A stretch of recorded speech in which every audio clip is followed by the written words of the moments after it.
그래서 저는 똑같은 본문 내용을 가지고 한 번 더 하나님의 말씀을 나누고자 합니다. 사사기 13장 1절 5절 말씀을 통해서 고난 중에 있는 한 여성을 보신 하나님이라는 제목으로 하나님의 말씀을 함께 나누려고 합니다. 두 달 뒤에면 11월 달에는 전 세계가 큰 축제가 있습니다. 뭐냐면 월드컵이라고 하는 축구 축제입니다. 이 월드컵 축구는 전 세계에서 가장 많은 운동, 가장 좋아하는 운동, 그리고 가장 선수가 많은 운동이 축구입니다. 이 축구라고 하는 운동을 통해서 많은 사람들이 기량을 겨루고 나라를 대표로 해서 나와서 이제 축구를 하는데, 그 안에는 우선은 32개 팀이 나와서 이제 토너먼트를 합니다. 그래서 거기서 이긴 그 조별로 이긴 팀들 가운데 두 팀들이 이제 16강에 올라가게 되는데, 한국도 예선을 거쳐서 이번에도 월드컵에 출전을 하게 되었습니다. 여러분, 월드컵 축구를 하게 되면 제일 먼저 하는 게 뭐냐면 예선을 거쳐서 본선에 올라온 팀들을 놓고 추첨을 합니다. 추첨을 해서 처음에 상대는 누구랑 싸울 것인가, 그 팀이 속해 있는 조에는 어느 팀이 있을 것인가 라고 하는 이렇게 투표를 하게 돼요. 심지를 뽑습니다. 심지를 뽑을 때 어떤 나라는 막 기뻐서 박수를 치고, 어떤 나라는 그 뽑혀진 심지 뽑은 모습을 보고 울상을 짓습니다. 예를 들면 나보다 세계 랭킹이 낮은 나라와, 우리나라보다 세계 랭킹이 낮은 나라와 대진표가 짜여지게 되면 신나서 박수를 칩니다. 우리는 영어 대진운이 너무 좋다. 그래서 16강에는 반드시 올라갈 것이다. 근데 울상짓는 팀은 어떤 팀입니까? 세계 랭킹 1위 팀, 2위 팀, 이렇게 아주 잘하는 팀들과 붙게 되면 그들은 아주 울상을 짓습니다. 이건 망했구나. 여러분, 구약에 보면 이런 심지 뽑는 이야기가 나옵니다. 어떤 심지를 뽑았죠? 여호수아와 함께 가나안 땅에 들어간 이스라엘 백성들이 이제 그 점령한 가나안 땅을 놓고 심지를 뽑습니다. 그때 심지를 뽑을 때 기뻐하고 박수를 쳤던 사람들도 있었던 반면에 아주 애통해하고 원통해하고 힘들어한 그러한 족속이 있었습니다. 그 족속이 누구냐면 바로 단 족속입니다. 단 지파라고 하는 족속인데요, 그들은 심지를 뽑았는데 뽑고 보니까 그때 당시에 가장 흉악한 족속이 있었는데, 그 족속이 누구죠? 블레셋이라는 족속이에요. 그런데 단이 심지를 뽑았는데 바로 블레셋 땅에 심지를 뽑은 겁니다. 단 족속들이요, 그 뒤로는 길을 필 수가 없었어요. 그들은 산지에서 내려오지도 못했습니다. 평지에 블레셋 사람들이 살고 있다 보니까 이 단지파는 마음대로 밑으로 내려가지도 못했어요. 그리고 저 블레셋 사람들이 언제 어떤 때 우리를 힘들게 하고 침범할까 항상 걱정하며 살던 지파가 바로 단지파였습니다. 그런데 오늘 본문에 보니까 뭐라고 말씀하고 있습니까? 40년 동안 블레셋 사람의 손에 넘겨졌다. 그러면 40년 동안 블레셋 사람 손에 넘겨졌으면 누가 가장 많이 고통을 받았을까요? 여러분, 저 우크라이나와 소련이, 러시아가 전쟁을 벌이고 있는데 우리는 태평합니다. 왜 태평하죠? 그 전장에서 많이 떨어져 있기 때문에 이곳까지 무슨 폭탄이 날아오거나 이럴 염려가 없기 때문에 평안해요. 그런데 전쟁을 벌이고 있는 그 두 나라 주위 나라들은 다들 긴장합니다. 잘못 쏜 미사일이 우리 땅이 떨어지지는 않을까? 저들이 전쟁을 벌이다가 그 전쟁이 더 커져서 우리 땅까지도 전쟁이 일어나는 것은 아닐까 걱정하지 않습니까? 블레셋이 40년 동안 이스라엘 백성들을 괴롭히고 있었다면 가장 괴롭힘을 많이 당했을 족속이 누굴까요? 바로 그 땅에 같이 살고 있던 단지파예요.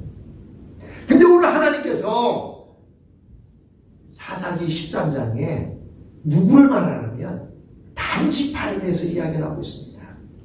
소라 땅에 단지파 가운데 한 사람이 살고 있었다. 그 사람의 이름이 뭐라고요? 마누아라는 사람이 살고 있었다 라고 이렇게 말하고 있습니다. 여러분, 이 마누아라는 사람에게는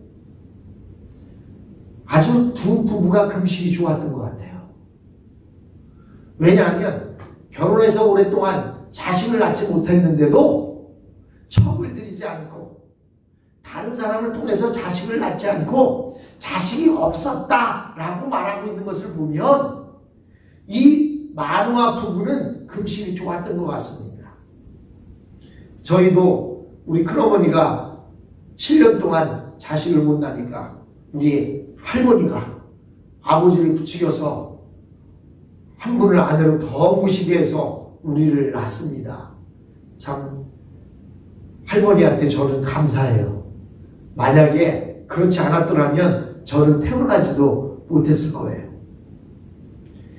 이 단지파, 소라 지역에 살고 있는 단지파에 한 남자가 있었는데 마누아라는 사람이 아내와 살면서 자식이 없었다는 거예요. 여러분, 그때 당시에 사람들은 어땠습니까? 본문에 보니까 우리가 지난 시간 보았던 신앙 지도자 가운데 한 사람인 입사는 아들이 30명이었고 딸이 30명이었다라고 말하고 있습니다. 종교 지도자였던 사사였던 입산이 아들이 30명, 딸이 30명이다. 그러면 아유, 그들 부부가 금실이 너무 좋아하고 해마다 한 명씩 났어. 그렇게 해마다 한 명씩 났다면 몇 년이 걸렸을까요? 60년이 걸렸을 거예요. 아들 30에 딸 30을 낳았으니 60명 낳으려면 60년이 걸렸을 거예요. 매년 낳았다고 해도. 그렇다면 그렇게 낳을 수 있습니까? 없잖아요. 결국은 종교 지도자였던 이 입산도 처첩이 있었다는 거예요. 여러 명의 첩을 두고 자식을 낳았다는 거예요. 여러분, 우리가 잘 알고 있는 기드온은 어땠습니까? 그도 아들이 70명이나 됐어요. 예? 물론 아비멜렉에 의해서 다 죽임당했지만 70명이었습니다. 그렇다면 그 70명이 한 아내에게서 났을까요? 그렇지 않습니다. 그런데 오늘 본문에 나와 있는 마누아는 어떻습니까?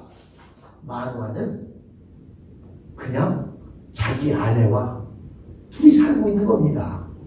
여러분, 저의 시대 때만 해도, 제가 태어날 때만 해도 자식이 없으면 집안에 아주 무슨 문제가, 큰 문제가 생길 것 같고, 그래서 어른들은 자식의 대를 잇기 위해서는 우리 집안의 대를 잇기 위해서는 자식이 필요하다 해서 계속해서 자식을 갖게 만들었습니다.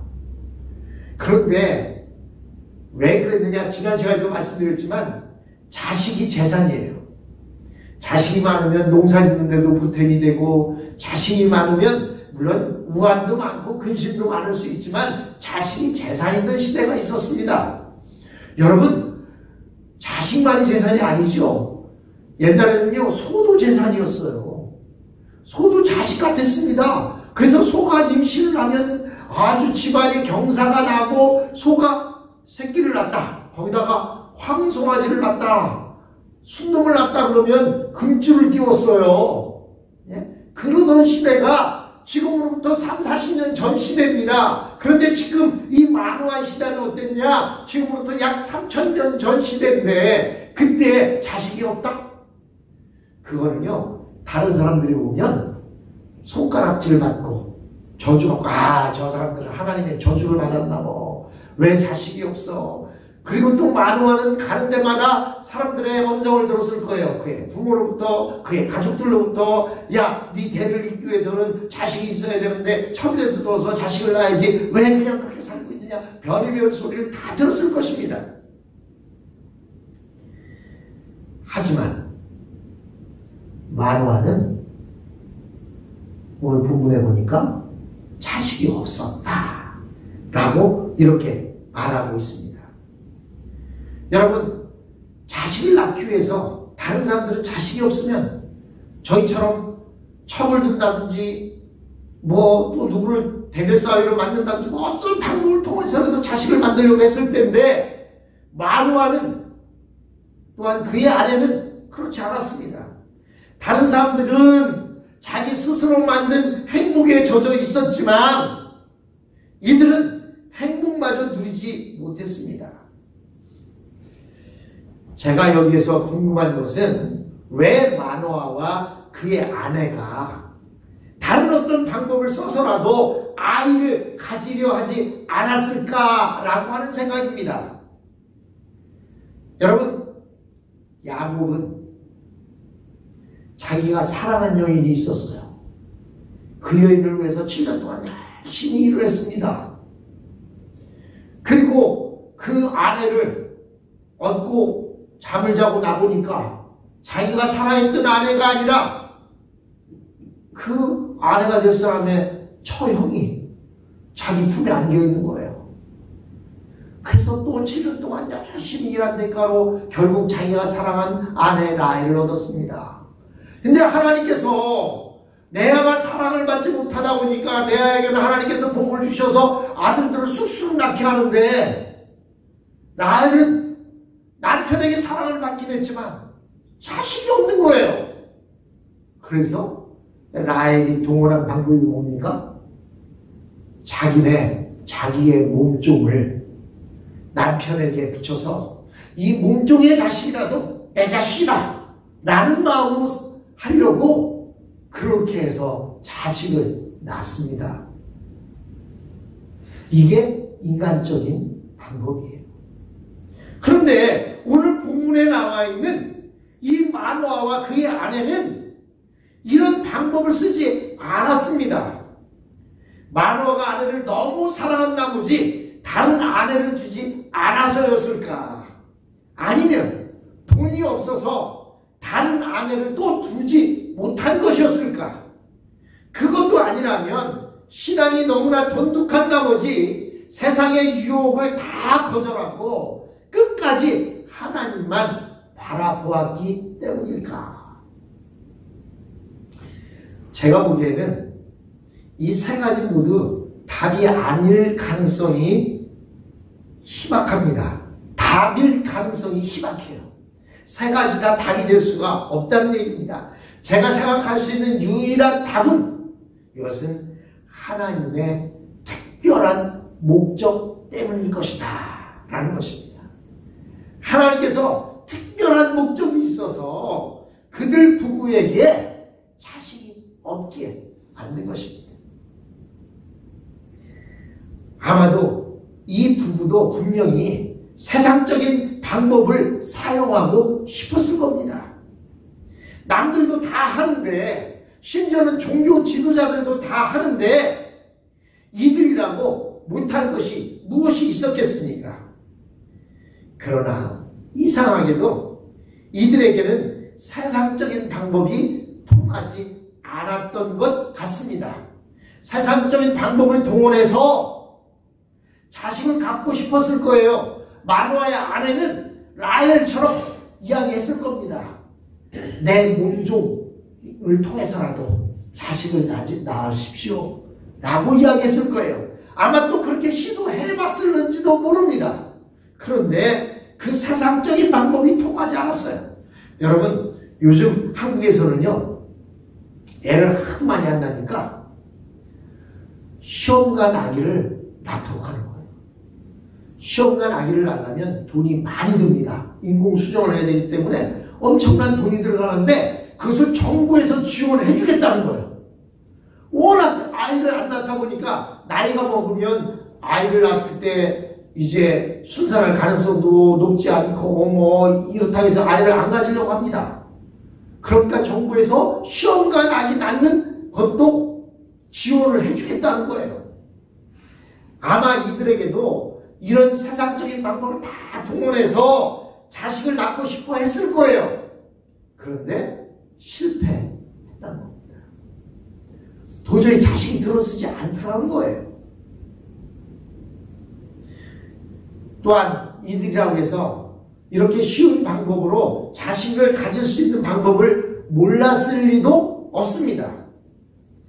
마노아도 여러 명의 아내를 두고 싶었을 것이고 다른 지도자들이 쓴 방법대로 스스로 축복을 만들어내서 자식들을 만들어내고 싶었을 것입니다. 그러나 이상하게도 이들에게는 그런 길이 열리지 않았습니다. 하나님이 특별한 목적을 위해 이 부부를 지키시고 준비시키고자 하셨기 때문이라고 생각합니다. 하나님의 사자가 마노아의 아내에게 찾아옵니다. 보라, 내가 본래 잉태하지 못함으로 생산하지 못하였으나. 여러분 본문에 보니까 그가 본래 잉태하지 못함으로 생산하지 못했다는 거예요. 원래 애를 가질 수 없게 되어 있었다는 거예요. 애를 아무리 갖고 싶어도 못 갖는 것은 남편의 문제가 있는 것도 아니고 아내에게 어떤 다른 그때의 건강 상태에 문제가 있는 것이 아니라 본래부터 하나님께서 잉태하지 못하게 만들으셨다는 거예요. 즉 마노아의 아내에게는 하나님의 은혜가 원천적으로 봉쇄되어 있었다는 것입니다. 아이를 낳긴 낳았는데 병들어 죽었다거나 한 것이 아니라 아예 한 번도 아이를 낳아본 적이 없었습니다. 아예 임신조차 된 적이 없었습니다. 그에게는 하나님의 축복이 원천적으로 봉쇄되어 있었습니다. 지금도 그렇고 예전에는 더 말할 것도 없이 자식을 낳는 것은 하나님의 복이었습니다. 그렇다면 하나님이 마노아와 그의 아내를 이런 식으로 준비시킨 이유가 무엇입니까? 여러분, 신앙은 누구로부터인가 배우는 것입니다. 이스라엘의 위대한 구원자들은 위대한 신앙의 어머니 밑에서 태어났습니다. 신앙의 사람들은 하늘에서 떨어지거나 땅에서 솟아나는 것이 아닙니다. 그들은 모두 위대한 스승들이 있었고 그 위대한 스승들에게서 신앙을 배웠습니다. 그런데 그 스승들 중에서 가장 위대한 스승이 누구냐? 바로 그들의 어머니였습니다. 그래서 성경에 보면 어머니에 대한 이야기가 많이 나옵니다. 뿐만 아니라 그래서 하나님은 위대한 구원자를 보내기 전에 항상 그 어머니를 준비시켰습니다. 사무엘의 어머니 한나를 준비시켰습니다. 뿐만 아니라 많은 성경에 나타난 인물들을 보면 어떤 구원자를 하나님께서 준비시키실 때에는 그거보다 먼저 위대한 어머니를 준비시켰다는 것입니다. 어떻게 준비시켰습니까? 오랫동안 아이를 주지 않으심으로써 준비시켰습니다. 한나도 얼마나 자기가 아이를 갖고 싶었으면 성전에 올라가 그냥 얼굴이 빨개지도록 울며 기도했더니 엘리 사사가 왜 술 먹고 왔고 이렇게 낮술에 취해 있냐고 그렇게 얘기하지 않았습니까? 오랫동안 아이를 주지 않아서 고통 가운데 그들을 준비시켰습니다. 고대의 여자가 아이를 낳지 못한다는 것은 견딜 수 없는 치욕이었고 수치였습니다. 아이를 낳지 못하는 여자는 죄인 취급을 받았고 살 가치도 없는 사람 취급을 받았습니다. 뿐만 아니라 이웃들은 저 여자 아직도 멀쩡히 살아있네. 아이 하나 낳지 못하면서 입으로 발이 들어가긴 들어가나 보지? 라면서 이렇게 수군거리던 시대였습니다. 불임의 여성들은 이런 경험을 통해 하나님 앞에서 철저히 낮아지는 훈련, 자기 자신을 완전히 부인하고 하나님의 능력에 붙들리는 훈련을 받았습니다. 아이를 낳지 못하다 보니 얼굴이 예쁘다고 자랑할 수도 없고 머리가 좋다고 자랑할 수도 없습니다. 그들에게는 자존심이라는 것이 남아있을 수가 없습니다. 하나님의 은혜를 받는데 가장 큰 걸림돌이 무엇입니까? 그것이 바로 이 자존심입니다. 이것을 포기하지 못한 자는 하나님의 은혜를 가로막습니다. 그래서 하나님 앞에서는 가장 낮은 자가 가장 큰 축복을 받게 되어 있습니다. 이 어머니들은 아이를 낳지 못하는 시련을 통해 낮아질 수밖에 없었습니다. 우리는 모두 자아도취 영역을 가지고 있습니다. 어떤 사람은 나는 돈이 많아. 나는 S대 출신이야. 나는 그때 당시에 중학교밖에도 못 나오고 초등학교밖에 못 나올 때 나는 고등학교 나왔어. 이런 식의 자랑들이 내 속에는 다 있습니다. 그러나 이런 자랑이 있는 사람들은 절대로 남을 살리는 수단으로 사용되지 못합니다.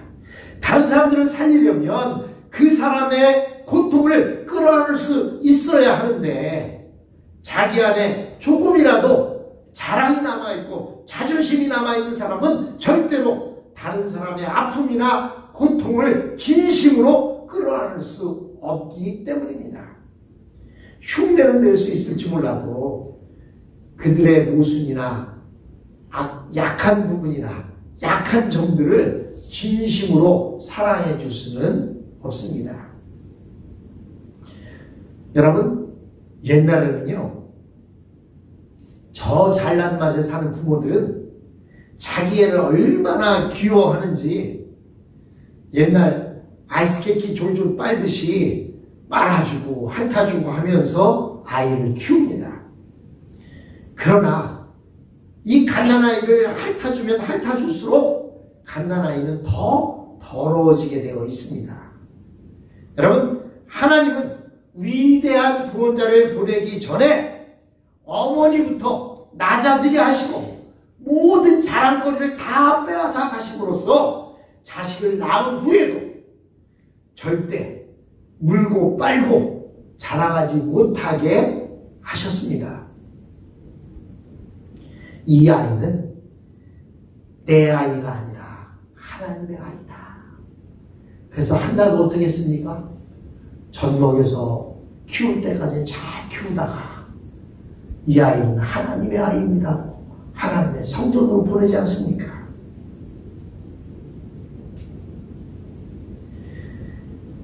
그러니까 절대로 내 방법대로 키우면 안 된다. 만약 이 아이를 눈먼 사랑으로 키우게 된다면 나는 이 아이를 망치게 될 것이다 라고 하는 그러한 어머니의 확신을 갖게 되었던 것입니다. 여러분, 하나님 나라는요, 부계사회가 아닙니다. 하나님 나라는 모계로 이루어져 있습니다. 물론 남자가 있어야 자식을 낳는다 생각할지 몰라도 하나님 나라는 모계사회입니다. 예수님은 아버지 없이 태어났어요. 그렇지 않습니까? 뿐만 아니라 어머니의 믿음을 따라서 자식들이 믿음을 이어받습니다. 물론 공식적으로는 다윗의 혈통으로 이루어져 있지만 실제로는 불임 여성들이나 부도덕한 여성들의 계보로 이루어져 있습니다. 마태복음 1장에 나오는 예수님의 족보의 실제는 두 가지입니다. 하나는 아브라함과 다윗의 족보다라는 것이고 다른 하나는 그 안에 기생 라합, 또 모압 여자 룻, 그리고 우리아의 아내 밧세바, 또 처녀로서 수태한 마리아, 이처럼 불임 여성이나 또는 이방 여성이나 부도덕한 여성의 임신으로 그 예수님의 족보가 채워져 있다는 것입니다. 하나님의 구원은 어디에서부터 시작됩니까? 하나님의 구원은 인간이 철저하게 실패한 바로 그 자리에서부터 시작됩니다. 너무나도 부끄러워서 입조차 열 수 없는 수치스러움과 무능함과 부끄러움에서부터 하나님의 구원은 시작되는 것입니다. 철저하게 낮아진 어머니는 자기가 낳은 아이라도 자기의 아이가 아니라는 것을 너무나 잘 압니다. 자기는 원래 아이를 낳을 수 없는 그런 사람이었기 때문입니다. 그래서 아이를 모종으로 키우지 않습니다. 철저하게 하나님의 사랑으로 키웁니다. 어머니는 계속해서 아이에게 말합니다. 너는 내 아이가 아니라 하나님의 아이야. 하나님의 말씀에 순종하기 위해서라면 이 어머니의 마음을 섭섭하게 하는 것도 조금도 나는 두려워하지 않을 거야. 바로 이런 어머니 밑에서 자란 아이들이 위대한 이스라엘의 구원자가 된 것입니다. 울기만 하면 안아주고 달래고 무슨 짓을 해도 야단치지 않는 그런 눈먼 사랑으로 절대로 위대한 사람을 만들 수가 없습니다. 그렇게 자란 아이들은 나중에 부모의 사랑조차도 알지 못합니다. 스스로 속고 있는 부모들이 너무나 많습니다. 그냥 애지중지 키우기만 하면 물고 빨고 그냥 귀여워만 해주면 그 자식이 자라서 부모에게도 잘하고 잘 될 것이라고 생각합니다. 그러나 이렇게 물고 빨고 키운 자식이 나중에 어떤 짓을 할 것 같습니까? 그런 자식일수록 더 철저하게 부모를 이용해 먹으려고 합니다. 사랑으로 키웠는데도 자식이 그렇게 되는 것은 그 사랑 안에 독이 들어있기 때문입니다. 아주 조금씩 독이 그들을 맹수로 만들어 버린 것입니다. 그래서 오히려 부모의 사랑을 못 받은 자녀가 더 건전하게 자라는 경우도 생기게 되는 것입니다. 우리 인간의 사랑 안에는 독이 들어있다고 합니다. 그러므로 우리의 사랑을 온전하게 만드는 것은 오직 성령의 능력밖에는 없습니다. 성령의 능력으로 절제되지 않는 사랑은 사람을 죽이게 만들게 되어 있습니다. 이런 사랑은 사람을 망치는 사랑이 됩니다. 여기 앉아있는 모든 분들이 어머니들이십니다. 여러분, 믿음의 자녀들, 기도하는 부모의 자녀는 그릇된 길로 가지 않는다 말하는 것이 무엇입니까? 바로 믿음은 모계로 이루어져 있기 때문입니다. 어머니가 믿음을 제대로 지켜나갈 때 자녀들은 반드시 그 어머니의 믿음으로 돌아오게 되어 있습니다. 아무리 사랑하는 자녀라 할지라도 그릇된 길로 가고 있고 지옥을 향해 달려가고 있는데 그냥 두고 보면서 잘한다 한다면 그것은 진정으로 사랑하는 부모가 아닙니다. 그릇된 길로 가고 있는 자녀들에게 채찍을 들 수 있는, 매를 들 수 있는 부모, 그 부모가 진정으로 자식을 사랑하는 부모입니다. 오늘 마노아의 아내 삼손의 어머니에 대한 이야기를 살펴보았습니다. 성경에는 반드시 위대한 어머니 밑에 위대한 자식이 태어납니다. 이 위대하다는 것은 무슨 정치적으로 경제적으로 잘났다는 것을 이야기하는 것이 아닙니다. 자식을 위대하게 키워냈을 때 바로 위대한 어머니가 되는 것입니다. 자녀들을 위해 더욱더 기도하고 그 자녀들이 말씀 앞에 바로 설 수 있도록 채찍질할 수 있는 저와 여러분이 되었으면 합니다.